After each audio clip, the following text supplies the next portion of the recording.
You've gone through the lesson, reviewed the terms you need to know, practiced. Now show me what you've learned. More importantly, show me that you understand. For this summative assessment, you will teach a poem. That means you will actively read it.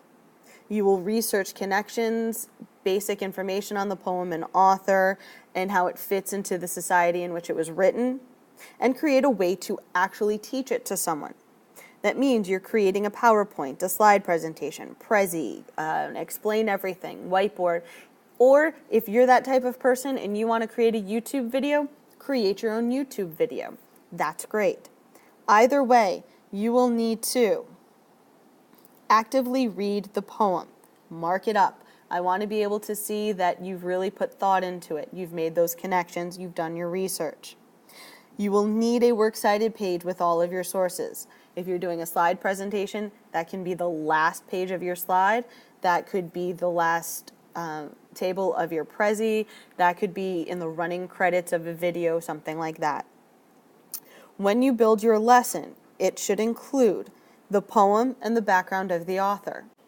That is important information you will need. In addition, you want a reading of the poem.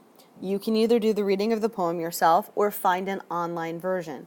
Most of these poems have something already on YouTube, so it should be easy to pull off the audio of a YouTube or even just put in the YouTube video to help add a little bit more to your presentation. The lesson should include the marking up of the poem. Whether you show the end result of the marking up of the poem or you mark up the poem as you're going, either way is sufficient. You want to make sure that you are discussing vocabulary, meanings, interpretations, and connections.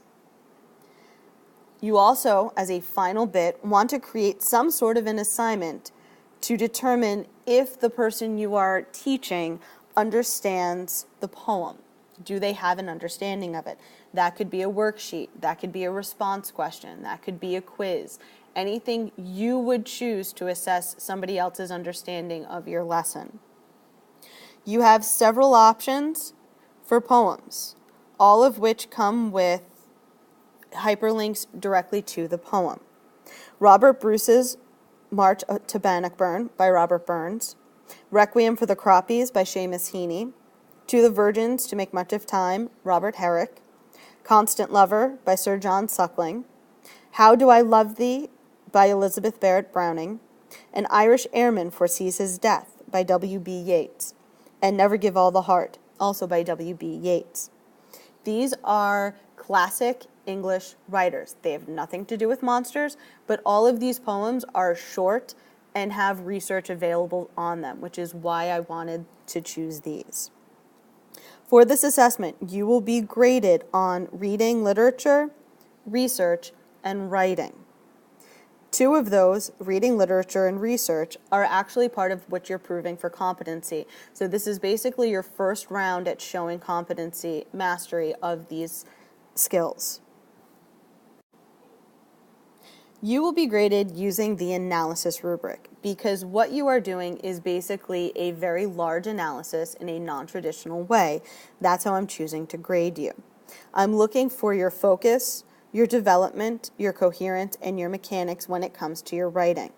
So I'm looking that you really dig into the poem, not that you pull stuff off of Shmoop or Cliff Notes or Spark Notes or anything else that's out there. I'm looking for your interpretation of the poem. I'm looking for how you understand it using those skills that we've developed in class.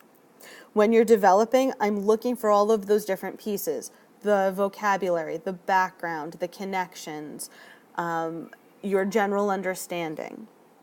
Coherence, you want to make sure it makes sense, it fits together. And mechanics. At this point in your lives, you should have some basic grammar skills that you are showing evidence of. Capitals, end punctuation, checking your spelling. Everything will be done on a computer. You have the ability to spell check everything. Please use it. In the manner of research, I'm looking for you to use research. I'm looking for that information. I'm looking for you to cite it, and I'm looking for you to create a works cited page. Because this is our first round with this, I'm gauging where we are as a class to see what one-on-one information and what lessons need to be taught. So please make sure you're using in-text citation and a works cited. In addition to writing and reading, I'm also looking at reading literature. That means I'm looking at your ability to summarize the text. Do you provide a complete and accurate summary of the text? Are you talking about central ideas? Did you identify the theme?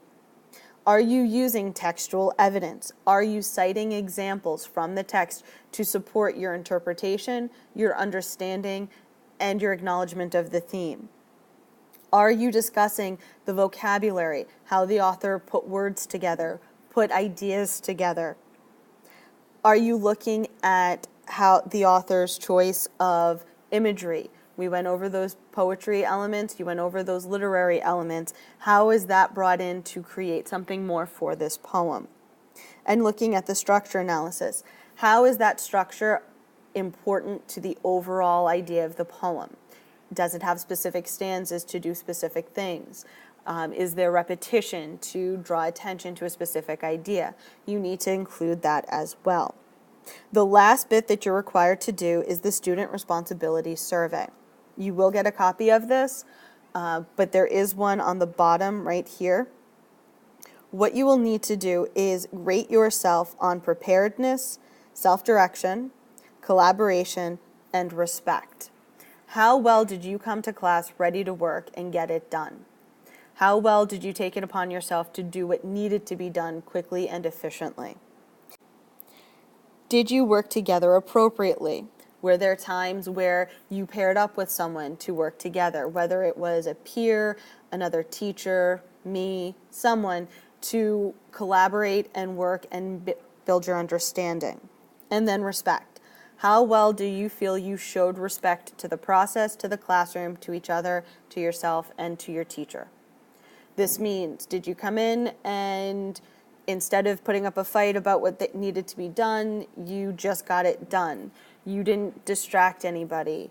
You used appropriate language. You were a positive impact in class as opposed to a distraction or negatively impacting what everybody else was doing. You will have to hand in this rubric with your final project. It has to come in with it, because what I will do is I will take your student responsibility rating and I will rate you myself to come up with one specific student learner grade that will be reported out into Aspen. Every major project will have this part of the rubric on it, because I'm asking you to reflect upon your own practices and your own involvement in class with every major project. Pinkerton is doing it. I am just upping the ante and doing it a little bit more.